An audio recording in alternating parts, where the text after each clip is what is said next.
Bonjour tout le monde. Aujourd'hui, on va voir ensemble une nouvelle leçon de langue qui figure dans la séquence 4. Alors cette leçon-là, ce sont les propositions subordonnées concessives ou bien ce qu'on appelle aussi les propositions subordonnées de concession. Donc, dans un premier temps, je vais vous expliquer c'est quoi la concession. Puis, alors on va voir ensemble quelles sont les conjonctions ou bien les locutions conjonctives à travers lesquelles on peut exprimer cette concession. Et enfin, je vais vous montrer aussi quels sont les moyens pour exprimer la concession sans faire le recours à la subordonnée. Donc, la concession, c'est quoi? La proposition subordonnée circonstancielle de concession, appelée concessive aussi, est utilisée lorsqu'un fait ou bien une action n'entraîne pas le résultat attendu. Par contre, il exprime la contradiction entre deux faits. Alors, je vais essayer d'expliquer cette règle-là à partir de ces deux exemples. Alors, moi, j'ai choisi de vous expliquer la concession à partir de la conséquence, pour bien comprendre, puisqu'on a déjà vu la leçon de la conséquence. Alors, je lis le premier exemple. Elle est tellement gentille que tout le monde l'aime. Alors, avant, je vais faire un petit rappel de la proposition principale. C'est quoi la proposition principale et la proposition subordonnée? Alors, comme vous remarquez ici, il s'agit d'une phrase complexe, composée de deux propositions qui se séparent ici. Et pourquoi deux propositions? Parce qu'on a deux verbes conjugués. Deux verbes conjugués. Alors, la première proposition s'appelle proposition principale et la deuxième s'appelle proposition subordonnée. Subordonnée parce qu'elle dépend de la principale. Elle dépend de la principale.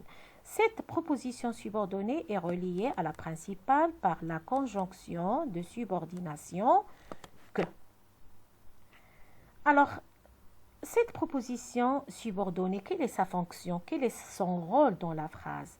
Donc, cette proposition subordonnée, c'est un complément circonstanciel de conséquence.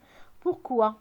Parce que cette proposition-là, ou bien le fait exprimé dans la subordonnée, est le résultat de faits exprimés dans la principale.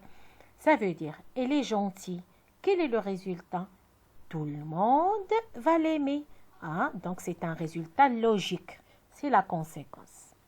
C'est bon, je passe. Deuxième phrase. Elle est très gentille. Pourtant, personne ne l'aime.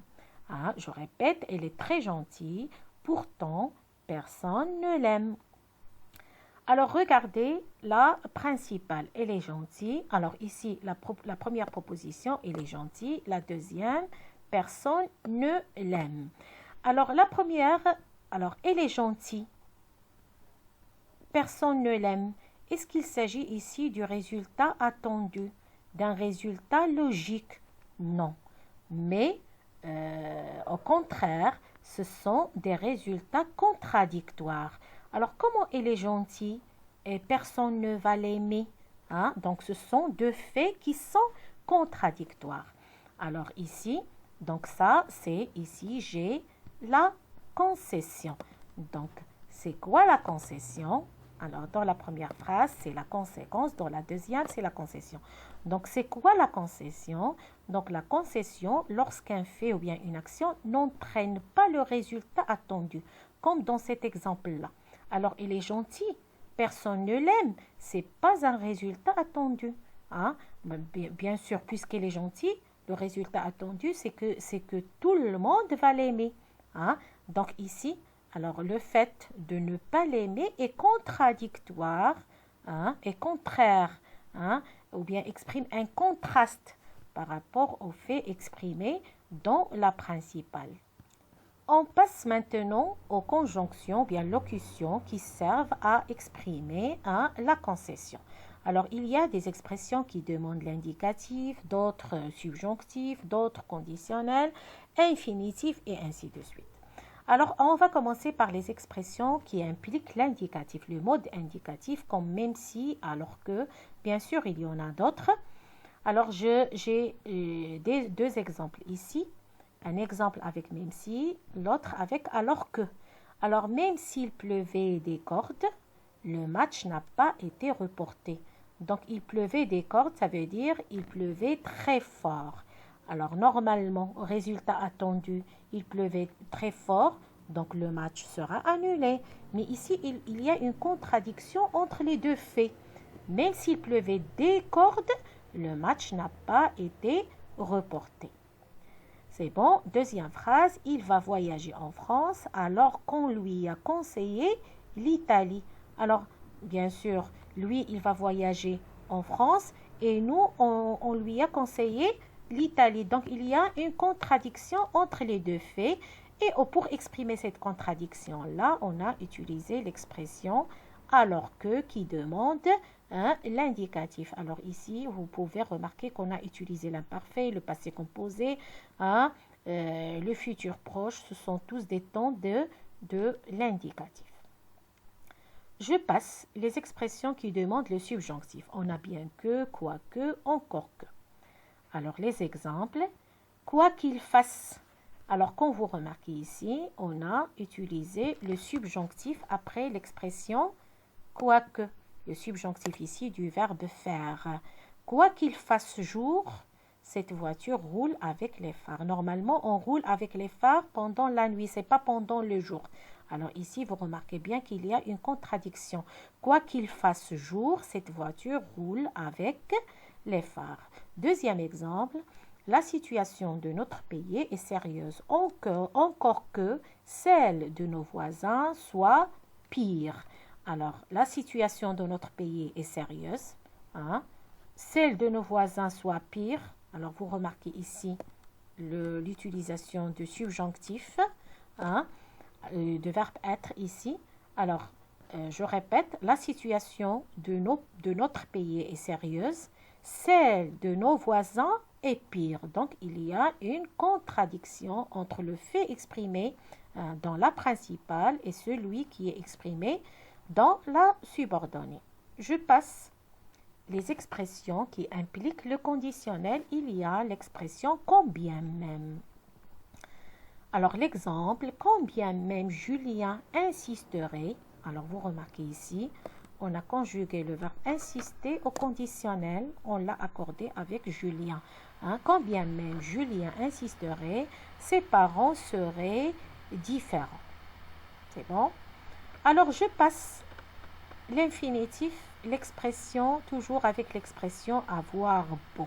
Alors, toujours l'expression avoir beau demande l'infinitif.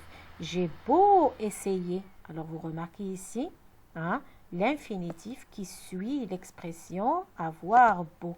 J'ai beau essayer de le convaincre, il ne m'écoute jamais. Deux faits contradictoires. Moi, j'ai essayé beaucoup de le convaincre, il ne m'écoute jamais. Donc, c'est toujours la concession, c'est toujours la contradiction. Alors, d'autres mots de liaison qui expriment la concession. Donc, il y a ici des expressions de coordination comme mais, pourtant, cependant, par contre, toutefois, néanmoins, et ainsi de suite. Donc, ce sont des mots qui servent à coordonner entre deux propositions dans une phrase. Alors, j'ai des exemples ici. Il voulait répondre, mais il gardait le silence. Donc, deux faits contradictoires. Lui, il veut répondre. Par contre, il garde le silence. C'est toujours la concession. Deuxième exemple, vous ne me croyez pas, et pourtant j'ai raison.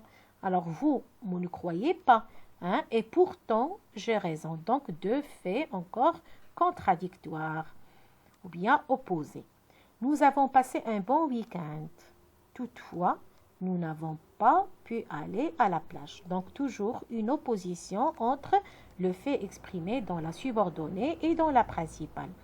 J'ai de l'admiration pour lui, je l'admire. Néanmoins, je n'adhère pas à tout ce qu'il pense. Ça veut dire je ne suis pas d'accord tout à fait hein, avec tout ce qu'il pense, même si j'ai de l'admiration pour lui. Donc toujours deux faits qui sont opposés. Son père refuse. Alors son père refuse, mais lui, il insiste toujours. Or, c'est une autre expression pour exprimer la concession. Son père refuse, or, il insiste toujours. Je passe, il y a d'autres expressions. Hein. Alors ces expressions-là, malgré, en dépit de, toujours demandent des noms ou bien des groupes nominaux. Hein, toujours, il implique des noms ou bien des groupes nominaux. Alors, j'ai des exemples ici. Il a échoué malgré sa bonne volonté. Alors, vous remarquez ici, on a utilisé après l'expression malgré un groupe nominal. Il a échoué malgré sa bonne volonté. En dépit des protestations des habitants, toujours un groupe nominal, après en dépit de, en dépit des protestations des habitants, l'ancien pigeonnier sera détruit. Donc, c'est ça la concession, bien les expressions qui expriment la concession. Donc, ce qu'il faut retenir, c'est que la concession est le fait de relier deux faits contradictoires. Sa fonction est un complément circonstanciel de concession, comme on a déjà dit. Alors, certaines expressions, comme les conjonctions de coordination ou bien des adverbes d'élocution qui expriment la concession, on a ici des exemples, alors que, même si, qui demande l'indicatif, bien que, quoique, qui implique le subjonctif, or, pourtant, ce sont des mots de liaison, toutefois, mais, toujours aussi avec l'indicatif, et l'expression quand bien même pour qui implique le conditionnel et aussi on peut citer l'expression avoir beau qui demande toujours l'infinitif. Et pour s'exercer, je vous propose de faire les exercices suivants, relier les deux propositions en employant les moyens indiqués entre parenthèses. Donc, première phrase, il est âgé, il est encore actif. Alors, vous allez utiliser l'expression même si. Deuxième phrase, il a promis de venir, il n'est pas venu. L'expression malgré. Troisième phrase, il pleut, nous sortirons. L'expression bien que. Et bien sûr, chaque expression va impliquer un mode selon ce qu'on a vu dans le cours. Phrase 4, il sait la vérité, il ne veut pas la dire, quoique. 5, il est malade, il va travailler, pourtant. La démonstration est logique. Le résultat est faux. Avec l'expression mais, j'ai pensé la nuit à chercher la faille, je ne suis pas parvenu à l'isoler. Alors ici, vous allez utiliser l'expression avoir beau pour cette phrase-là. Pardon.